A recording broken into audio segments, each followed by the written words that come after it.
睇命攞命攞你命，今日我哋講 A002故事。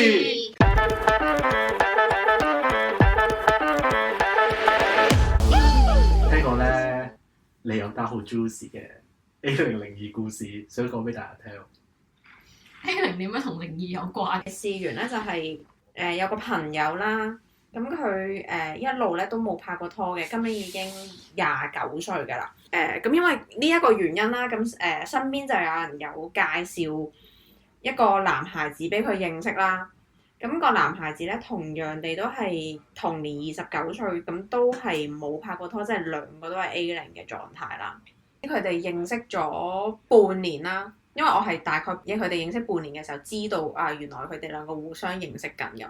今時今日大家同一個人認識半年，老實講都算叫做比較長嘅一段時間啦。咁但係佢哋兩個之間係完全什麼接觸也沒有嘅，咁就真係係曖昧緊嘅。定係朋友相處咋？我好難答你呢個問題，我都希望我答到呢個問題，因為一方面咧，個男仔嘅嗰邊嘅理解咧，就係佢哋其實係 in relationship 嘅。吓？即係個男仔覺得佢哋已經係拍緊拖㗎啦。係啊。跟住但係個女仔就覺得唔係嘅。係啊。即係所以係咪鬼故事？所以佢哋本身係應該冇冚過，好明示過話一齊呢個 step 啦，應該係嗰陣時候。嗱，以我所知就係話啊，個男仔其實有暗示過，即係可能類似嗰啲半表白呀，但係又唔係講得好清清楚楚嗰啲，即係嗰啲狀態啦。咁同埋因為俾翻多少少背景你哋先，因為佢哋兩個唔係香港人嚟嘅，係大陸人嚟嘅。咁通常大陸如果兩個人有人介紹嚟認識咧，其實大家都係奔住一個結婚嘅狀態去㗎啦，咁樣。咁所以差唔多。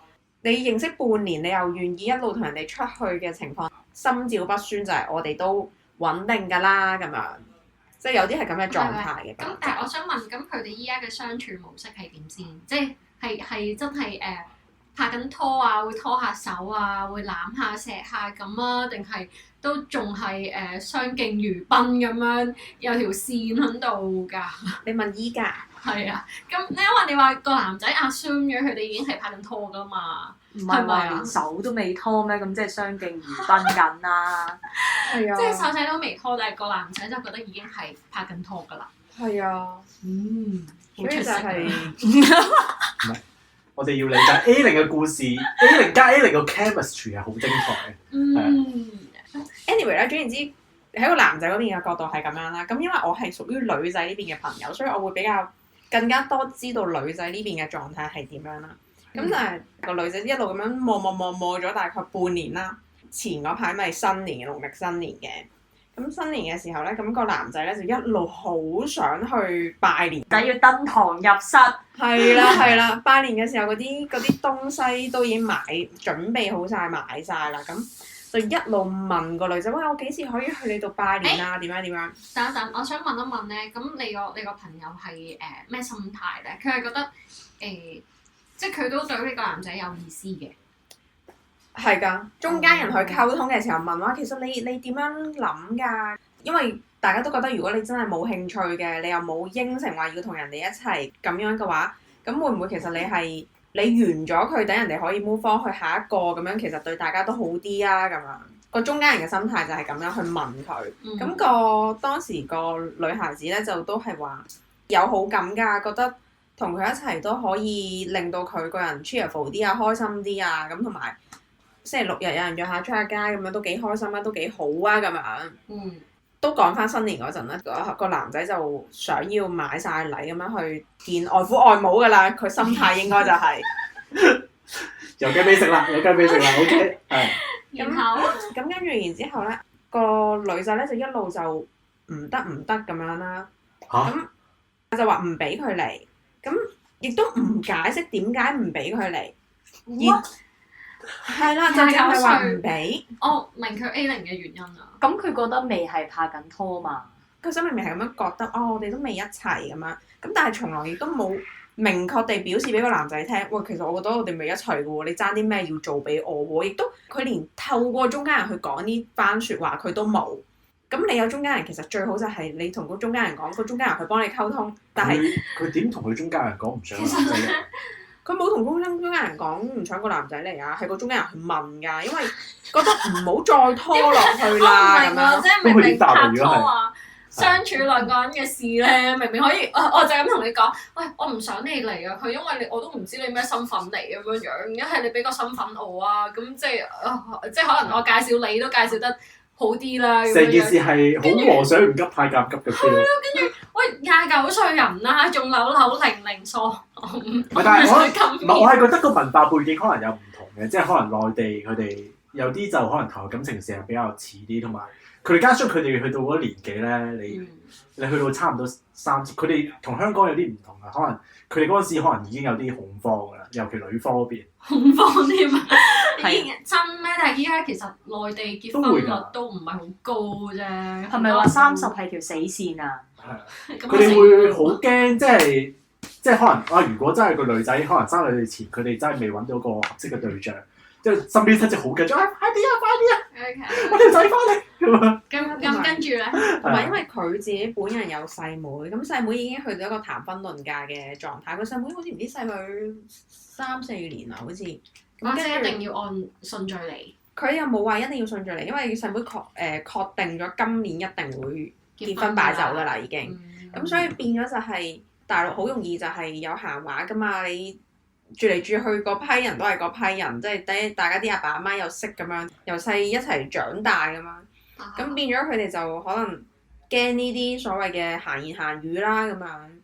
即係佢自己都講話佢有壓力㗎都，咁但係我就諗唔明點解你有壓力你都可以仲係咁輕鬆地話唔見面就唔見面，話唔俾你嚟就唔俾你嚟。最搞笑係咩？最搞笑就係佢年初3嘅時候咧，咁上晝咧就應該約咗佢啲朋友仔，啲女孩子朋友仔啦。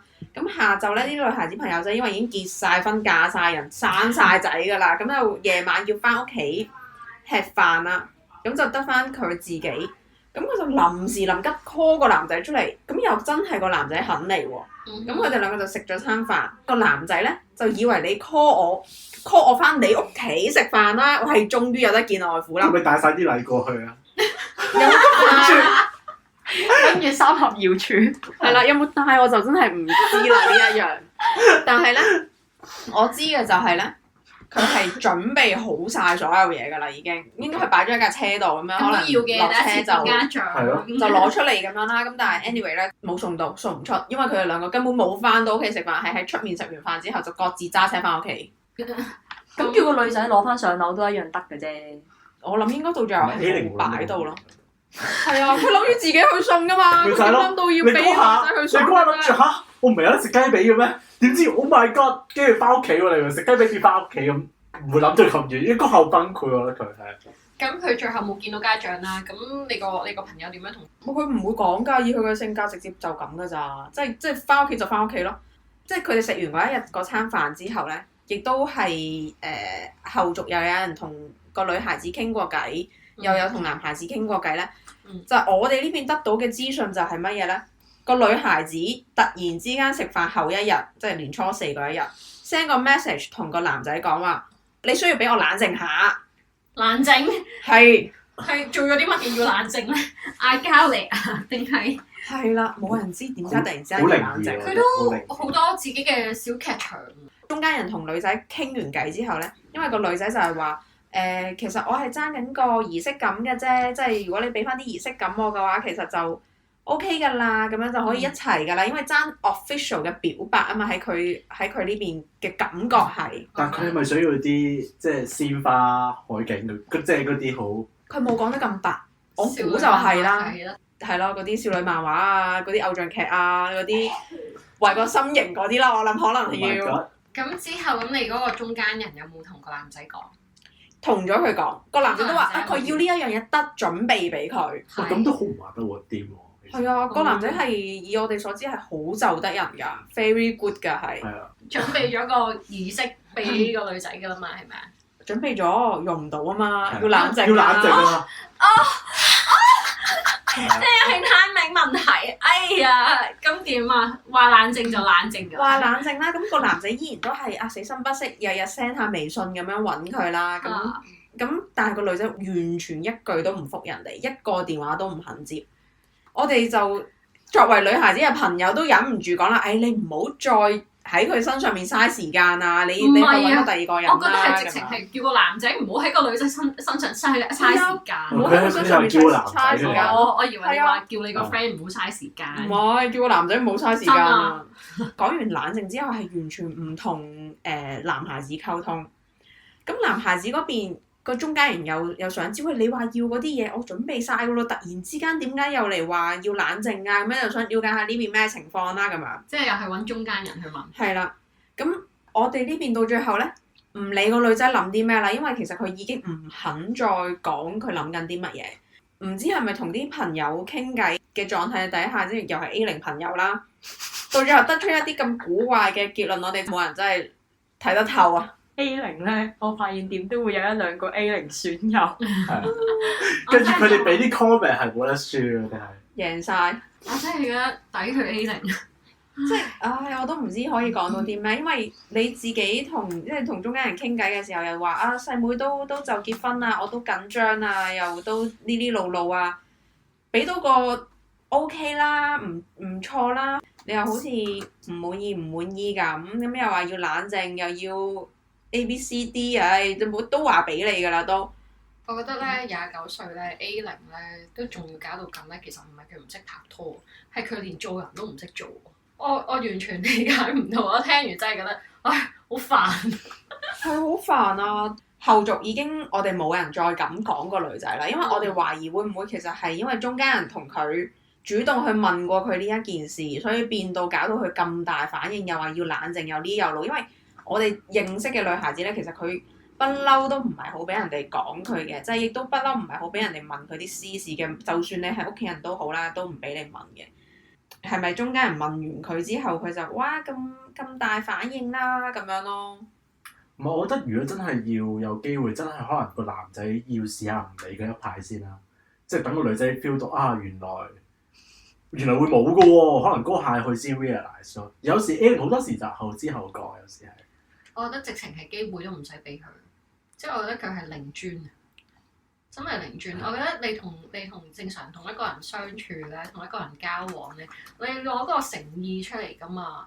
咁人哋其實個男仔嚟講，其實係主動㗎啦，同埋都好有誠意咁樣去追求你啦。即係你想要啲乜嘢啊，我都可以準備俾你啦。同埋咧，你即係又會想見埋你家長啦，同埋你隨傳隨到咁樣樣，我覺得佢已經係好有誠意㗎啦。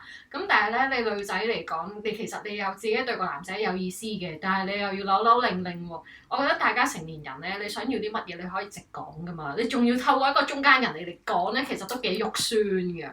跟住咧，同埋咧，你話消失就消失咧，其實係零專咯。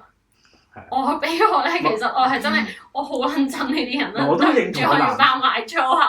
我要認同個男仔其實係幾好，但係個女仔可能佢棘喺呢個位嘅時候要 soft 到就真係要公主病啊，同埋即係太過活喺自己個世界度。我啱啱突然間諗翻起一樣好搞笑嘅嘢，佢哋係新年嘅時候，即係呢件事係發生喺新年嘅時候啦。個男仔咪話一路好想去見家長嘅，咁佢一路都唔俾啊嘛。咁有一日咧，突然之間咧，佢就同個男仔講，佢話我哋屋企會去某個廟度，去類似參拜咁樣啦，唔知初幾嘅時候。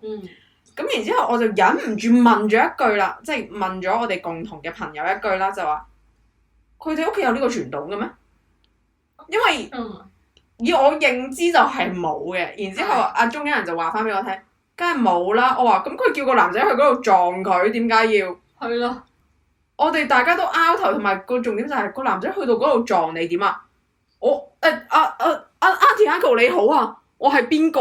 佢要點樣介紹？更加唔知點介紹啦，係咪啊？10個教唔住呢個，我都教唔住呢個真係。係啊！我突然間諗翻起呢件事，我嗰陣聽到嘅時候，我係笑到癲咗，即係點啊嘔冇喺條街度。呢條橋邊個諗出嚟㗎？佢自己諗㗎咯，唔係我諗俾佢。我想問佢咩星座㗎？水瓶。我明啦，係啊，水瓶。即刻明晒。OK。OK。我俾俾唔到反應。係啊，所以佢咁咪諗下啲方法咁與眾不同咯，喺個街度男偶遇。仔咧，個男仔係咩星座？呢個我唔知，我冇問啊。但係正常嘅，即係正常嘅星座啦。係啊，正常。簡單講係。你咩意思？你得罪咗好多星座。冇，唔係呢個意思係。咁依家點咧？冷靜完未咧？嗱，直至到我最後了解咧，就係個女仔係完全唔肯覆 message， 唔唉，肯由佢覆啦，咁就電話。算啦，放過個男仔啦。係啊，跟住之後，因為男仔嗰放邊嘅中間人咧，就即係一路都話係個男仔嘅問題，話叫個男仔要改進咁樣啦。咁但係我哋就即係都話唔係個男仔嘅問題嘅，係真係女仔嗰邊嘅問題係咪咁樣啦。經過佢嗰邊嘅軍師專業分析都係話男仔嘅問題？係啊，最搞笑係我睇埋佢哋嗰啲對話，就係話根據佢嘅分析，就係個男仔嘅問題。我都分析翻俾佢聽，佢嘅分析90% 係錯嘅，真係。咁但係你有同佢講過嘅，講咩啊？即係有同佢即係點講咧？開導過佢話其實你唔應該咁樣樣啊。唔係啊，我就係同佢講我話如果真係想個男仔行得翻出嚟嘅，想 move on 係下一個嘅，就唔好再話佢錯啦，因為喺呢件事上面佢真係冇啲乜嘢錯。因為係啊，冇。唔係因為係佢可能佢男仔嗰邊個中間佢唔知咁清楚，即係女仔嗰邊發生咩事。或者大家睇都係睇到自己嗰邊嘅人嘅缺失咁樣，比較容易睇到。比較容易係咁，同埋即係我覺得即係呢個位如果再打擊個男仔，其實我覺得個男仔做得好好啊。係啦，咁但係即係佢又打擊個男仔，個男仔佢始終可能佢真係唔知道，因為佢未試過啊嘛。嗰下咁打擊佢好難去 move on 到下一段咯，而家做得好掂啊！我覺得依家就係等個女仔自己抌心，亦錯失咗一個唔錯嘅人啦，都冇話咁好啦嘅人嘅時候，其實你要再遇翻一個喺呢個年紀，再遇翻一個呢個情況嘅人，其實真係冇咁容易㗎啦，已經係。所以其實真係我都話等個女仔可能 realize 冇咗，可能佢先知道冇咗嘅時候，可能佢先俾你心肝。但係嗰陣時真係要睇個男仔佢仲用對佢有冇意思啊？呢個位嚇，走啦！你我真係叫佢走。嗱，我係男仔就唔會開始呢啲食得，係啊。走啦！真係仲其實留喺原地咩？但係咧個女仔咧，就算冇拍過拖都好啦，咁佢一定都有啲感情經歷㗎嘛。佢有冇㗎？之前我認知好似話大學嘅時候有喜歡過唔知某個師兄之類嘅物體咁佢有冇自己即係主動出擊過，定係都係自己喺度不停咁 FF 嘅咋？冇啦，梗係冇啦，有就唔會咁樣啦。即係你單純起碼你曖昧過嘅，你唔會去到依家呢個狀態咁 worse 咯。我都有啲係 A0，但係主動出擊，但係好靈異嘅事件咯。靈講下點樣我都有兩單喎，係啊。鬼故事啊！好短嘅，即係冇咁長嘅，其實即係個經歷係啊。咁都係關於即係個女仔可能 A0，但係佢可能做主動啦，表白啦咁樣。有一單係個女仔當時同我講翻嘅，係啦。咁佢 A0嘅時候啦，喺中學時候啦，咁佢中意咗個男仔。咁佢中意個男仔嘅時候咧，佢嗰陣時諗住點表白咧？佢捉咗個男仔翻自己屋企。然後主一個唔場之俾靈，翻佢屋企，一個就捉佢翻屋企，一自人知係啦。跟住咧，最尾係唔成功嘅。係捉唔到佢翻屋企。捉到啊！但係人哋拒絕咗佢咯。但係唔係你諗下事咧？其實你中間 skip 咗好多嘢啊！個重點唔係係佢哋好簡單講嘅相處係本身都即係佢唔係一嚟話我中意呢個人，跟住咧就連中間嘅相處都冇，就得佢翻屋企。係啊，佢冇講咩事，佢就話你跟我翻屋企。咁但係佢哋係乜嘢身份咧？即係本身係朋友啊，同學，同學阿 Sir 查牌大佬，你跟我翻去。你跟我翻去。跟住翻到自己屋企嘅時候，就同個男仔表，佢冇講清楚佢點樣表白嘅。咁但係表白前佢哋之間有冇曖昧過定係？冇㗎，個男仔唔知咩事㗎。我哇！諗嚇死！唔係因為點解個男仔肯跟佢翻屋企啊？我唔明喎。我都唔知啊，但可能你當中學生嘅時候，佢哋嗰個年紀即係，所以我覺得唔意外。但係個女仔即係嗰陣時，好意外啊！唔係嗰個女仔，個女仔嗰陣時係好即係好有霸氣咁樣。你跟我翻屋企，咁個男仔係唔知咩事，係啦。但係去到上去嘅時候，個女仔喺度表白，佢冇講清楚自己點樣表白嘅，但係最尾都話係食檸檬嘅，係啦。所以我呢啲係啲比較靈異啲，唔建議大家參考嘅一啲渠道，我係覺得好離奇。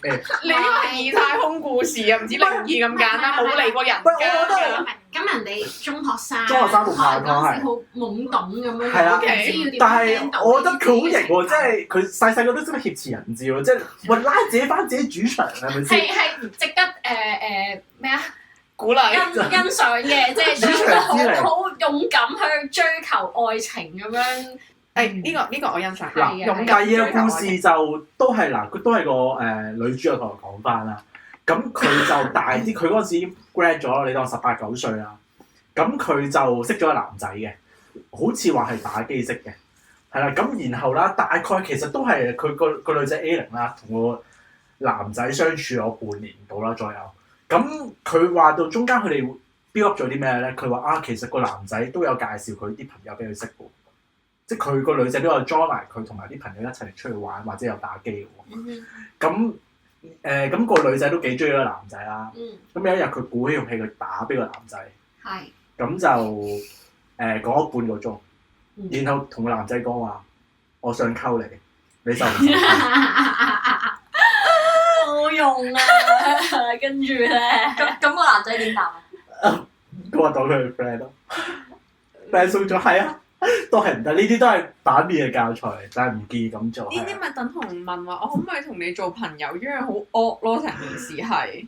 唔係，即係我覺得男仔可能用呢招，你都可以話，可能你會覺得佢係OK，你係啲比較霸道總裁 type 咁樣。但係女仔用呢招就可能係咯，我唔建議啦。但係其實個女仔應該真係盡咗力㗎咯喎，即係可能喺佢嘅角度嚟諗，佢呢個係佢嘅最佳示好方式咯。即係可能佢由細到大都冇學過點樣用一個比較遠少少、比較符合普世價值嘅方式去表達自己呢一個情感。啱啊，所以我係覺得其實個女仔係冇做錯到啲咩嘅，只係我唔建議佢用呢個方式去咁有型同個男仔講話，我想溝你。其實我覺得你受唔受溝？唔關男女事嘅，即係我覺得唔係主動講表白嗰刻咧，唔關男仔女仔事嘅。我覺得係只不過佢哋前期嗰個感情未培養期未去到嗰個位，即係可能大家唔係可能互相曖昧緊，或者只係其中一方面一廂情願咁樣。其實個男仔係冇諗過嗰樣嘢嘅。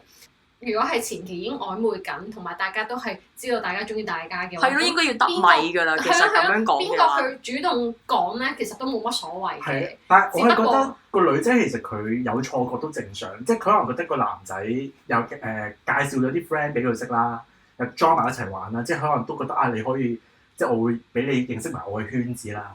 其實喺我眼中，我覺得呢個其實 background 係 positive 嘅，但係我覺得佢嗰下可能太有大氣，我唔知啦。我覺得未必關真係表白嗰下事，但係我唔建議咁樣講。即係一般嚟講，我會覺得表白啦，其實好多時我會建議啲女仔係好似踢足球咁樣咯，即係你唔可以做射龍門嘅動作，但係你做傳波俾佢嘅動作。我都唔認同。我只不過覺得係大家唔係講緊嗰樣嘢咯。個男仔其實唔係中意個女仔，只不過係當佢朋友咁相處。不過咧，個女仔可能就已經中意咗個男仔。咁喺呢個情況下，佢又覺得可能啊，我想主動表達出我嘅心意，所以咧就咁樣。唔會咯，唔會。好啦，咁大家既然支持佢，咁大家以後都教人呢招啦。唔係，你唔可以咁樣嘅意思嘅。喂，俾個咪。即係唔係咁樣嘅意思，純粹係。即係話，大家摸清楚個形勢先至去馬啫。即係有時候其實唔關最後嗰一下做事㗎。真係唔關嗰下事。即係嗰下係儀式嚟嘅啫嘛，即係都可能係嗰個朋友想要嘅儀式啦，即係嗰個 official 嘅動作啦。咁但係其實好多時候根本你冇嗰個 official 嘅動作嘅。講真嗰句，而家現代人10個9個都冇㗎啦。係啊，即係大家唔係有好多係拖咗手，可能就覺得已經一嚟咗啊。係咯，即係心照，有啲嘢心照就得啦。即係所以你已經去到嗰個心照嘅時候，你先至嚟一句我想溝你咁，咁佢實話受溝㗎。啱。即係所以我覺得係你點樣去判斷嗰個形勢啫。最尾嗰下你想點玩都得啦。講真嗰句。啱嘅，認同嘅呢個位。不過好多時就 A0佢始終佢捉摸嗰樣嘢，佢未必真係咁快可以捉摸清楚到。 A 零明顯就未捉摸過啦。好多錯，唔係佢哋可能之前捉摸過，但係又捉摸錯咗，再捉摸過又捉摸錯咗，你明白？根本就未捉摸過咯，捉摸錯咗，未捉摸透啊！過啫。係啊，同埋咧，我覺得拍拖呢樣嘢咧，即係拍拖前，其實你都應該係以做朋友嘅身份去相處咯，即係基本嘅誠意要有啦，基本嘅尊重都要有啦。即係你唔好話，唉，你嚟即係我哋係有人撮合嘅，跟住你一嚟咧就喺度擺架子吊高嚟賣咧，我覺得算吧啦。啱啊！即係其實禮，即係以禮相待，最簡單係。其實係啊，今日大家都即係講咗好多唔同嘅故仔啦，搞到咧我哋啱啱喺度講下，即係呢個由 A0然之後去到曖昧呢個階段啦。哇！我就好想知大家曖昧嘅時候有冇遇過啲咩有趣，或者聽過有冇啲咩有趣嘅故仔？咁我哋就再下次再同大家見面啦，今日就到呢度啦，多謝，拜拜拜。